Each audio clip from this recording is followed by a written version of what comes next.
Packing ரெசிபியில் carrot cake and cream cheese frosting அந்த recipe தான் பார்க்க போகிறோம்.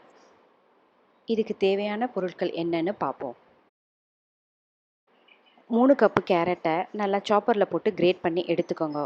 1 cup brown sugar, 1 cup normal sugar, 2 cup மாவு, அப்புறம் 1 கப்பு ஆயில், 4 முட்டை, அப்புறம் 1/2 கப் ஃபைனாக சாப் பண்ண வால்நட். 2 கப்பு மாவில் 1/2 ஸ்பூன் பட்டைத்தூள், 1 பிஞ்சு சால்ட்டு, 2 டீஸ்பூன் பேக்கிங் சோடா, அப்புறமா நட்மங்கை நல்லா கிரேட் பண்ணி விட்டுட்டு இதை நல்லா மிக்ஸ் பண்ணி ஒரு ஓரமாக வச்சுருங்க. ஒரு பவுலில் 4 முட்டை, அப்புறமா எடுத்து வச்சுருக்க வெள்ளை சுகர், அப்புறமா ப்ரௌன் சுகரையும் ஆட் பண்ணி இது நல்லா ஃப்ளஃபி ஆகிற அளவுக்கு பீட் பண்ணி எடுத்துக்கோங்க.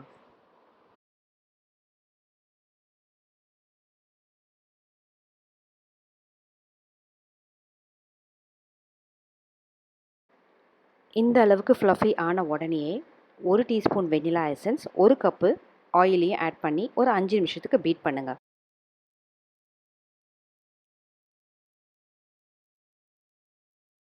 நம்ம ப்ரௌன் சுகர் ஆட் பண்ணுறதுனால கேக்குக்கு நல்ல ஃப்ளேவரையும் டேஸ்ட்டையும் கொடுக்கும்.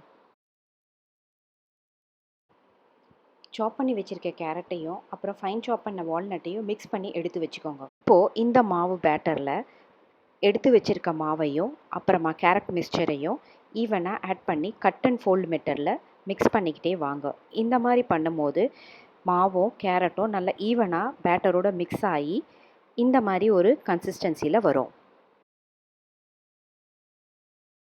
நான் எடுத்திருக்கிறது 8 இன்ச்சஸ் ஸ்கொயர் பேன். அதை க்ரீஸ் பண்ணி இந்த மாதிரி பார்ச்மெண்ட் பேப்பர் வச்சு பேக்கிங் பேனை ரெடி பண்ணிக்கோங்க.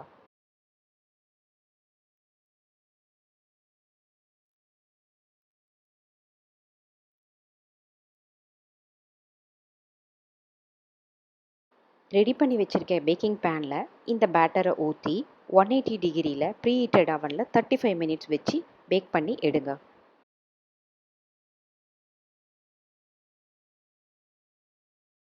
ஒரு பவுலில் 2/3 கப் ஆஃப் க்ரீம் சீஸையும் 2/3 கப் ஆஃப் அமுல் ஃப்ரெஷ் க்ரீமையும் அப்புறம் 1/3 cup of sugar plus 2 tablespoon சுகரையும் ஆட் பண்ணி நல்லா பீட் பண்ணி எடுத்துக்கோங்க. வீட்டில் க்ரீம் சீஸ் இல்லைன்னா 2 கப்பு பாலில் 1/2 கப்பு அமுல் க்ரீமையும் எடுத்து ஒரு பேனில் ஊற்றி சூடு பண்ணி அதில் 1 ஸ்பூன் வினிகர் ஆட் பண்ணால் திரிஞ்சு வரும். இந்த திரிஞ்சதை நல்லா வெடிக்கட்டி அதை மிக்ஸி ஜாரில் போட்டு ஒரு அடி அடித்தா வீட்டிலே க்ரீம் சீஸ் ரெடி.